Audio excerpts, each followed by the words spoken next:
Hi പ്രിയമുള്ള സുഹൃത്തുക്കളെ, പ്രവാചകൻ മാനവരിൽ മഹോന്നതൻ മാത്രമല്ല മനോഹരനുമാണ്. കാരുണ്യത്തിന്റെ പ്രതിരൂപമാണ് എൻ്റെ പ്രവാചകൻ എന്നാണ് സകലരും പറയാറുള്ളത്, വിശ്വാസികളായിട്ടുള്ള ആളുകൾ.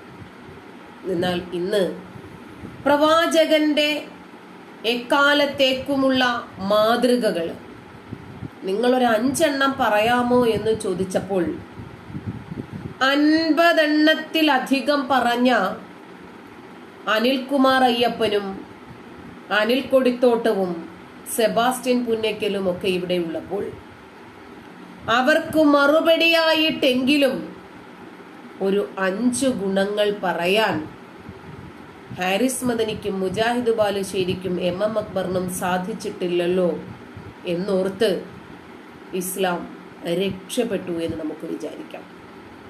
പ്രവാചകന്റെ മഹത്തായ സവിശേഷതകൾ, സ്വഭാവ ശ്രേഷ്ഠതകൾ പറഞ്ഞാൽ അതിനെ എല്ലാം ബ്രേക്ക് ചെയ്യുന്ന രൂപത്തിലുള്ള തെളിവുകളും ഖുർആനിലും ഹദീസിലും പ്രവാചക ചരിത്ര ഗ്രന്ഥങ്ങളിലും ലഭിക്കും. അതുകൊണ്ട് പ്രവാചകൻ കാരുണ്യത്തിന്റെ പ്രതിരൂപമായിരുന്നു എന്ന് നമുക്ക് പറയാം. പ്രവാചകന്റെ എക്കാലത്തേക്കുമുള്ള സ്വഭാവ സവിശേഷതകളിൽ പ്രധാനപ്പെട്ടതാണ് റഹ്മത്ത് ലിൽ ആലമീൻ എന്ന പേര്. ലോക ജനങ്ങൾക്ക് കാരുണ്യമായി കൊണ്ട് അള്ളാഹു അയച്ച തിരുദൂതൻ. ഓക്കെ, അതിലൊന്നും ആർക്കും ഒരു വിരോധവുമില്ല. പ്രവാചകൻ ബനൂ ഖുറൈള എന്ന് പറയുന്ന ഒരു ഗോത്രം, നമുക്കറിയാം. ബനൂ ഖുറൈളയിലെ കൂട്ട മനുഷ്യ കുരുതി എങ്ങനെയാണ് പ്രവാചകൻ ചെയ്തതെന്ന്. ഓരോരുത്തരെയും പിടിച്ചുകെട്ടി ഗുഹ്യഭാഗത്ത് രോമം വളർന്നിട്ടുണ്ടോ ഇല്ലയോ എന്ന് നോക്കി കൊല ചെയ്യാൻ കൽപ്പിച്ച ആ വലിയ മനസ്സുണ്ടല്ലോ, നമ്മൾ അറിയാതെ എഴുന്നേറ്റ് നിന്ന് കണ്ണു നിറഞ്ഞ് സല്യൂട്ട് അടിച്ചു പോകും. പ്രവാചകന്റെ ഇനി എന്തൊക്കെ തന്നെ ശ്രേഷ്ഠതകൾ ചെയ്താലും ലോക ജനങ്ങൾക്ക് മുഴുവനും കാരുണ്യം വാരി വിതറിയാലും എക്കാലത്തേക്കും മറക്കാനാകാത്ത ഏടുകളിൽ ഒന്നായിരിക്കും പ്രവാചക ജീവിതത്തിനിടയിലെ ബനൂ ഖുറൈളയിലെ കൂട്ടക്കുരുതി. അവരോട് പ്രവാചകൻ കാണിച്ച സഹാനുഭൂതിയും സഹജീവി സ്നേഹവുമൊക്കെ തങ്കലിപികളാൽ ആലേഖനം ചെയ്തു പറ്റുമെങ്കിൽ ഓരോ വിശ്വാസിയും അവനവന്റെ വീടിന് മുന്നിൽ തൂക്കട്ടെ. നോക്കുമ്പോഴൊക്കെ കാണണം എന്റെ പ്രവാചകൻ, എന്റെ മണിമുത്ത് റസൂലുള്ള, ഈ പ്രവാചകന്റെ മുഖം ഒരു നോക്കൊന്നു കാണണം. എന്നിട്ട് പ്രവാചകനെ കാണാൻ ആഗ്രഹിക്കുന്നവർ ആദ്യമായി പ്രവാചകനോട് ചോദിക്കണം, ബനൂ ഖുറൈളയിലെ കൂട്ടക്കൊലയെ കുറിച്ച് പ്രവാചകൻ അറിയുമോ, പ്രവാചകൻ ഓർമ്മയുണ്ടോ, അതൊന്ന് പറഞ്ഞു തരാമെന്ന്. ചില കാര്യങ്ങൾ മാത്രം ചെന്ന് കാണിക്കും. പുസ്തകത്തിൽ നിന്നും കന്ദക്ക് യുദ്ധാനന്തരം ചിഹ്ന ഭിന്നമായ ഖുറൈശി സംയുക്ത സേന യുദ്ധഭൂമി വിടുകയുണ്ടായി. തുടർന്ന് മദീനയിലെ വലിയ ജൂതഗോത്രങ്ങളിൽ ഒന്നായ ബനൂ ഖുറൈളയെ ആക്രമിക്കാൻ നബി തീരുമാനിച്ചു. 25 ദിവസത്തെ തുടർച്ചയായ ഉപരോധത്തിനൊടുവിൽ ഈ ഗോത്രം നബിക്ക് മുൻപിൽ നിരുപാധികം കീഴടങ്ങി. 600-700 വരുന്ന ജൂതപുരുഷന്മാരെ ഒന്നടങ്കം വധിച്ചു. ഇതിന്റെ വിശദമായ പശ്ചാത്തലം കൂടി വായിക്കുക. ഖുറൈശി സംയുക്ത സേനയുമായുള്ള യുദ്ധത്തിൽ തങ്ങളെ പിന്തുണച്ചില്ല എന്ന കാരണത്താലാണ് മുഹമ്മദ് ഈ പൈശാചിക കൃത്യം നിർവഹിച്ചത്. കന്ദക്ക് യുദ്ധാനന്തരം ജൂതന്മാരെ കൊല്ലാതെ വിടില്ല എന്ന് അലി വാശി പിടിച്ചിരുന്നു. യുദ്ധത്തിൽ വിജയിച്ച മുഹമ്മദ് തന്റെ ആയുധം താഴെ വെച്ച് കുളിച്ചു വിശ്രമിക്കുന്ന സമയത്ത് ജിബ്രീൽ എന്ന മാലാഖ ഒരു ചിത്രത്തുന്നലുള്ള തലപ്പാവും ധരിച്ച് ഒരു കോവർ കഴുതപ്പുറത്തെത്തി. മുഹമ്മദിനോട് ചോദിച്ചു, അല്ലയോ താങ്കൾ ആയുധം കീഴെ വെച്ചുവോ? എന്നാൽ അള്ളാഹുവിൻ്റെ മലക്കുകൾ ഇതുവരെ ആയുധം കീഴെ വെച്ചിട്ടില്ല. ബനൂ ഖുറൈളയെ തകർത്തെറിയുന്നതുവരെ മലക്കുകൾ ആയുധം കീഴെ വയ്ക്കില്ല. അള്ളാഹു ബനൂ ഖുറൈളയെ തകർക്കാൻ താങ്കളോട് ആഹ്വാനം ചെയ്തിരിക്കുന്നു, അതിനാൽ ഇതുവഴി പോകുക എന്ന് പറഞ്ഞു. ബനൂ ഖുറൈള ഗോത്രമുള്ള ദിശ മലക്കുകൾ കാണിച്ചു കൊടുത്തു എന്ന കൽപ്പിത കഥ ഹദീസുകൾ അവതരിപ്പിക്കുന്നത് തന്നെ ഈ കൂട്ടക്കൊലയുടെ ചുരുളഴിക്കുന്നു. മുസ്ലിം വോളിയം 5 ബുക്ക് 59 നമ്പർ 444. അനസ് റളിയല്ലാഹു അൻഹു നിവേദനം. മദീനയിലെ ബനൂ ഖനം തെരുവിനെ ഞാൻ നോക്കിയപ്പോൾ ബനൂ ഖുറൈളയെ തകർക്കാൻ വരുന്ന ജിബ്രീൽ മാലാഖയുടെ സൈന്യം മാർച്ച് ചെയ്യുന്നതിൻ്റെ പൊടിപടലങ്ങൾ ഉയരുന്നത് ഞാൻ കണ്ടു. തുടർച്ചയായ 25 ദിവസത്തെ ഉപരോധത്താൽ പരിക്ഷീണിതനായ ബനൂ ഖുറൈള ഗോത്രം മുഹമ്മദിന്റെ മുൻപിൽ നിരുപാധികം കീഴടങ്ങിയ ഗോത്രത്തിലെ മുഴുവൻ ആണുങ്ങളെയും കയ്യാമം വയ്ക്കുകയും സ്ത്രീകളെയും കുട്ടികളെയും ജയിലിലിടുകയും ചെയ്തു. തുടർന്ന് അൽ ഔസ് ഗോത്രം ഈ പ്രശ്നത്തിൽ ഇടപെടുകയും ബനൂ ഖുറൈള ഗോത്രത്തോട് കനിവുണ്ടാകണമെന്ന് അപേക്ഷിക്കുകയും ചെയ്തു. ഇക്കാര്യത്തിൽ ഒരു ഉത്തരവ് നൽകാൻ ഒരു മുൻ സഹകാരിയായിരുന്ന സഅദ് ബിൻ മുആദ് എന്നയാളെ നബി ഏർപ്പാടാക്കി. തുടർന്ന് സഅദ് ബിൻ മുആദിന്റെ വിധി പ്രസ്താവം ഇപ്രകാരമായിരുന്നു: ശാരീരികമായി വൈകല്യങ്ങളില്ലാത്ത എല്ലാ പുരുഷന്മാരെയും ബനൂ ഖുറൈള ഗോത്രത്തിലുള്ളവരെ വധിക്കുക, സ്ത്രീകളെയും കുഞ്ഞുങ്ങളെയും തടവിലാക്കുക, അവരുടെ സമ്പത്ത് മുസ്ലിം ഭടന്മാർ പങ്കിട്ടെടുക്കുക. ഇബ്നു ഇസ്ഹാഖ് പേജ് 463-464. ഇത് കേട്ട് സംപ്രീതനായ മുഹമ്മദ് പറഞ്ഞു: താങ്കൾ 7-ാം ആകാശത്തുള്ള അള്ളാഹുവിൻ്റെ വിധിന്യായമാണ് പ്രഖ്യാപിച്ചത്. അത്തോബിരി വോളിയം 8 പേജ് 34. സ്വഹീഹ് ബുഖാരി ഇങ്ങനെ പറയുന്നു: പ്രവാചകൻ പറഞ്ഞു: ഓ സഅദ്, ഇവർ താങ്കളുടെ വിധിന്യായം അംഗീകരിച്ചു. സഅദ് ഇപ്രകാരം പറഞ്ഞു: അവരുടെ യുദ്ധഭടന്മാരെ കൊല്ലണം, സ്ത്രീകളെയും കുട്ടികളെയും തടവുകാരായി പിടിക്കണം. പ്രവാചകൻ ഇപ്രകാരം പ്രതിവചിച്ചു: താങ്കൾ അള്ളാഹുവിൻ്റെ വിധിന്യായമാണ് പുറപ്പെടുവിച്ചത്. ബുഖാരി 5-ാം വാള്യം 58-ാം അധ്യായം 148-ാമത്തെ ഹദീത്ത്. വിധിക്കപ്പെടേണ്ട പുരുഷന്മാരെയും ആൺകുട്ടികളെയും വേർതിരിക്കുന്നതിനായി ആൺകുട്ടികളുടെ ഗുഹ്യരോമം വളർന്നിട്ടുണ്ടോ എന്ന് പരിശോധിക്കപ്പെട്ടു. ഗുഹ്യരോമം വളർന്നിട്ടുണ്ടെങ്കിൽ അവർ വധിക്കപ്പെടാൻ അർഹരാണ്. സീറത്ത് ഇബ്നു ഇസ്ഹാക്കിൻ്റെ ചരിത്രത്തിലാണ് 466-ാമത്തെ പേജിൽ. മദീന നഗരിയിലേക്ക് മുഹമ്മദ് പുറപ്പെടുകയും തുടർന്ന് അവിടെ കിടങ്ങു കുഴിക്കാൻ നേതൃത്വം നൽകുകയും ചെയ്തു.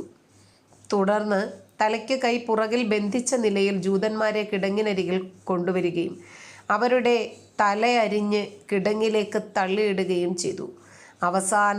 അവസാനത്തെ ജൂതനെയും അരിഞ്ഞു വീഴ്ത്തുന്നതുവരെ ഈ പ്രക്രിയ തുടരുകയായിരുന്നു. അബൂദാവൂദ് ആയിഷയെ ഉദ്ധരിച്ച് ഇങ്ങനെ പറയുന്നു: ആയിഷ പറയുന്നു, ബനൂ ഖുറൈളയിലെ ഒരു സ്ത്രീയെ ഞാൻ ഒരിക്കലും മറക്കില്ല. അവൾ ഒഴികെ മറ്റൊരു സ്ത്രീയും ആ ഗോത്രത്തിൽ നിന്നും വധിക്കപ്പെട്ടിട്ടില്ല. അവൾ എന്നോടൊപ്പമായിരുന്നു. അവൾ വല്ലാതെ പൊട്ടിച്ചിരിക്കുകയും സന്തോഷവതിയായും കാണപ്പെട്ടു.